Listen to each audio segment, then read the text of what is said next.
Hi friends of YouTube, it's Anna and welcome to another video.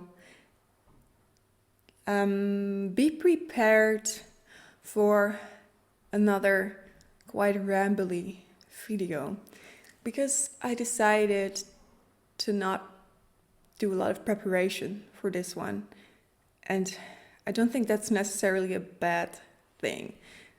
Spontaneous videos can sometimes turn out even better than very well prepared ones.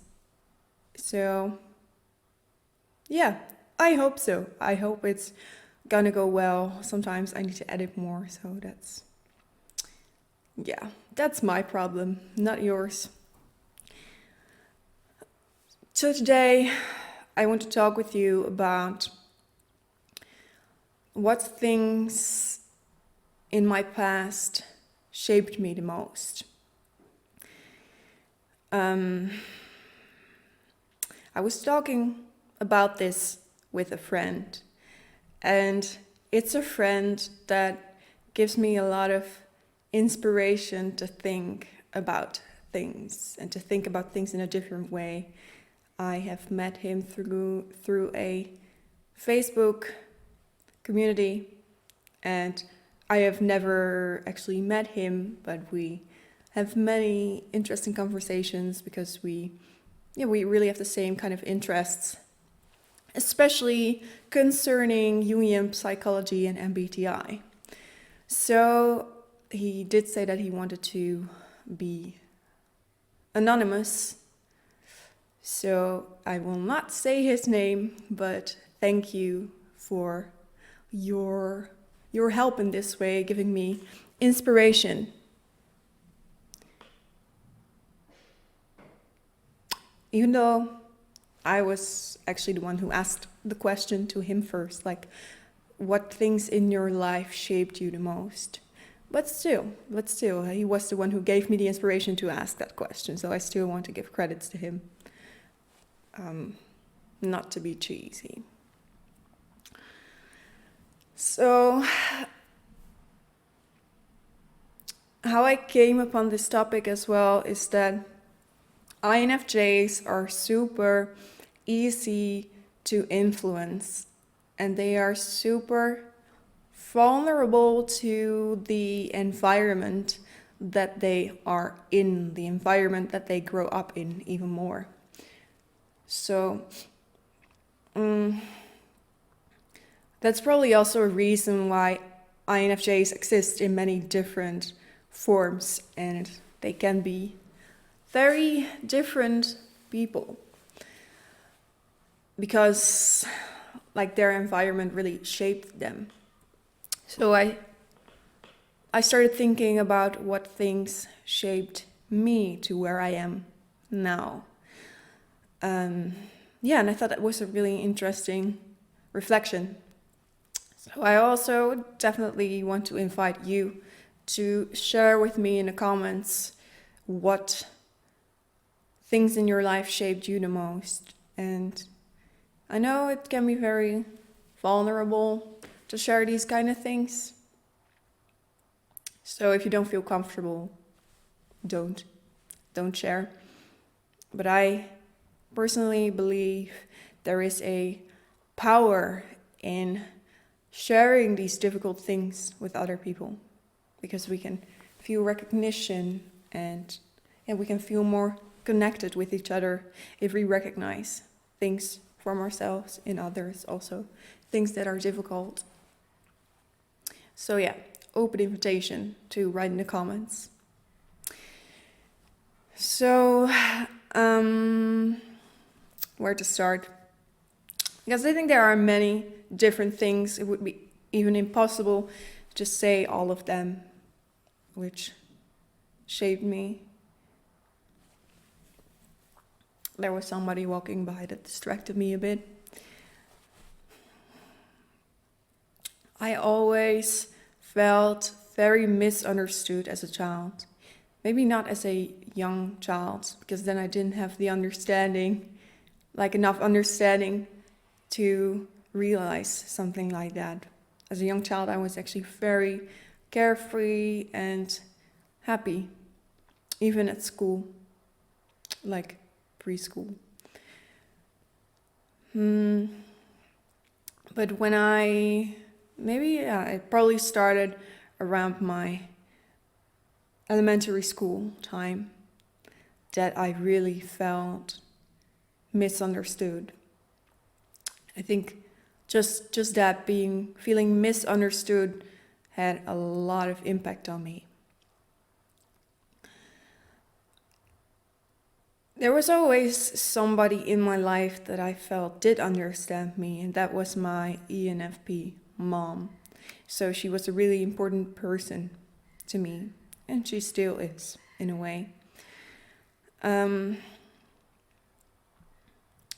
Especially as a teenager, I felt really, really misunderstood and lonely. And even in that time, I could always count on her understanding. But because I felt like not really anybody else understood me, I was kind of depending too much on her, I would say. So that was kind of problematic around that time.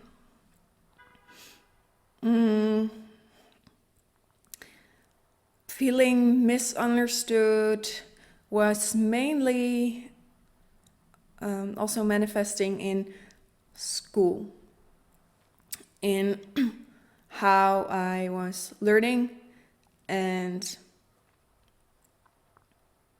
like the kind of thoughts that I was having about the world, about life. I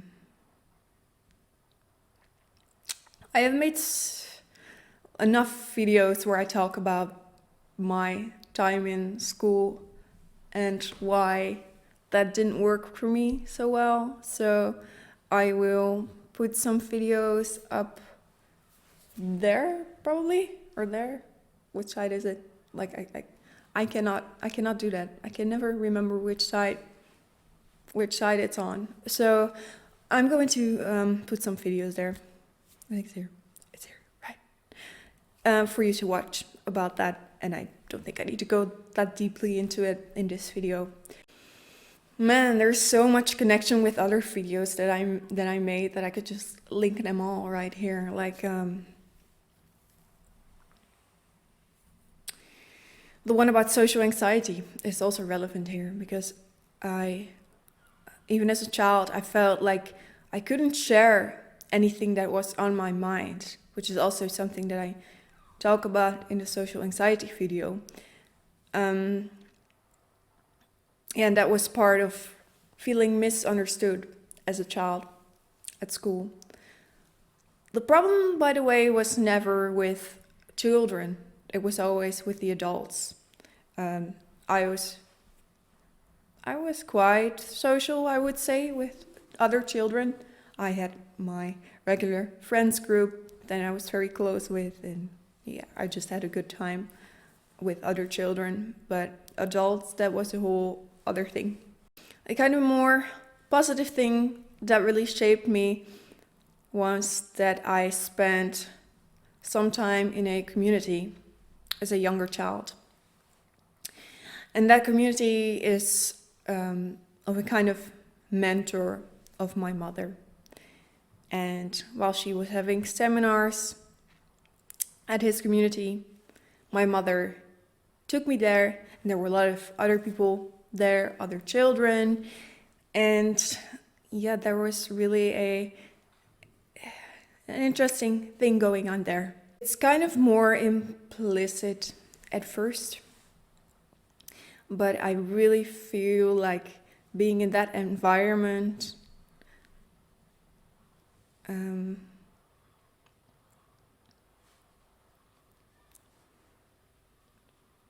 influenced how I looked at the world from a young age.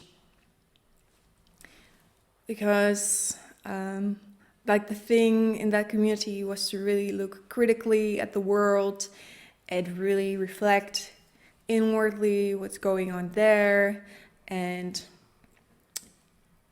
in that community, through that mentor, I also got into contact with Taoism which is another important influence of mine. So when I was in that community, I was really quite young. The time that I spent a lot of time there, I was quite young. So it was more in the background. But my mom was also talking with me about these ideas of this mentor later on in life. It really shaped me, the kind of thinking that I came into contact with there, of looking at the bigger picture of the world, especially also through Taoism, because Taoism is a very holistic explanation of how the world works with all the humans in it, and how things become imbalanced and balanced, and how destiny works, and that whole thing. Also understanding certain problems of society, even as a child, like all of those things together really laid a foundation for the kind of thinking that I'm doing now, also in my videos. I'm not sure if I ever would have made videos like this if I didn't spend that time in that community, if my mom didn't have that mentor, and if my mom didn't talk about life and philosophy and ideas in that way with me. So from a very young age on, I was used to talking about these philosophical things and thinking about life in a critical way. And with the adults around me, I felt like I couldn't share that with them. I felt like they wouldn't understand the things that I understood about life. And again, that created a kind of loneliness. I'm sorry about any kind of background noises. As you may or may not know, I have moved recently to a city, and it's basically in the center, and it's a lot more noisy here. So sorry about that. Nothing I can really do about that for now.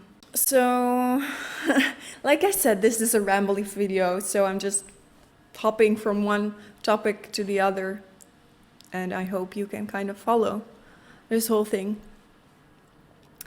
So, around the topic of school, I had a teacher that was not really able to handle being a teacher emotionally, and because I was such a sensitive child, I was really bothered by that. So I think that also shaped me, and the whole school feeling misunderstood thing, it got me into a chronic depression as a child from when I was 9 to 13 years old or something. And being depressed, when you are depressed as a child, it is really damaging for your feeling of self-worth. Because when you are a child and a teenager, you are discovering your identity and what you are worth and what you are good at. And when you are depressed, it is very difficult to put in effort into things, to be motivated to do things well. And because you don't have the motivation to do things well, you don't do them well. And then you get a negative feedback. And when you constantly get negative feedback on what you are doing, you develop a very bad feeling of self-worth. So being chronically depressed also influenced me and how I am. Although I am basically recovered now. Let me see what else. So another big one is my parents' divorce. That's a really, really big one. The people that talk about trauma, like Gabor Mate, they are always talking about that it all happens in the very young years in your family situation. And my family situation was not so harmonious at all. My parents had been divorced even before they got me, but they got back together, and they have another sister than me. And I think it was still, I could still feel that there was tension, even as a very young child. And when I was 4, they separated again. And this divorce itself, it wasn't that bad for me. I always felt like it was right that my parents weren't together because they didn't fit together. And I still think that also based on MBTI, because they are incompatible. And I could never picture them together. But the divorce led to a lot of chain reactions within the family. A lot of division and fights and people taking sides and me being in the middle of it. And I also still feel like that whole situation of division in my family, which serves as a base when you are a young child, that my loneliness that I still feel in some way, that it still has to do with that feeling of division in the family, especially between my parents when I was a child. So that was a very personal thing, and I think I don't really mind sharing that with friends or random people from the internet, but I think it's more difficult if my family would watch it. And I don't think they do often watch my videos. So, and whatever. I think it's important to just say what you have to say and not be afraid of what people will think of it. And it's the truth, anyway. So, a conclusion. It's hard to draw a conclusion from a topic like this. I think if I have to summarize the situation, it's that there were definitely some things early on in my life that brought me to this way of thinking that I am doing now, like the whole holistic way of thinking, the Taoism, and the understanding of society and what is going on in the world, and being in that community. That laid the foundation for a lot of my thinking today. And on the other hand, I feel like I went through a very hard time as a child with my chronic depression and everything that led to that chronic depression. And going through bad things is never nice, but I definitely think there is some value in going through hard things and making it through hard things, because there's a lot you can learn from that. And people that went through bad experiences, they are so much stronger and more interesting. And yeah, now at this point in my life, I'm working very hard to integrate all of those more dark experiences and become better because of them. That may sound a bit cheesy, but it's just the way it is. And I think that's my ramble for this video. I hope you're not too bothered by how rambly and unstructured this was.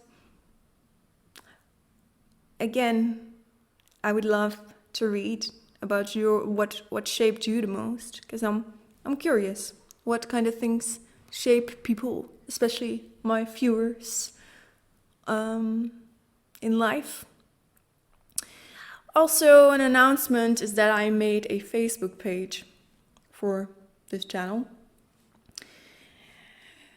I was hesitant to do that for a while because I felt if I made a Facebook page, it would feel too official, like people would have expectations of me. And at first I was just posting on my personal page, and that felt more safe, that I could just experiment and mess around.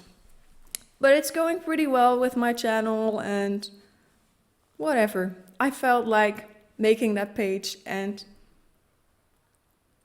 who cares about expectations? I'm just a person who likes to make videos, and I'm not a professional. So yeah, feel free to like that page if you want to be updated on there as well. Leave a like if you like this video, and consider subscribing to my channel so you may see when I post a next video. Thank you for watching this one, and see you next time. Bye!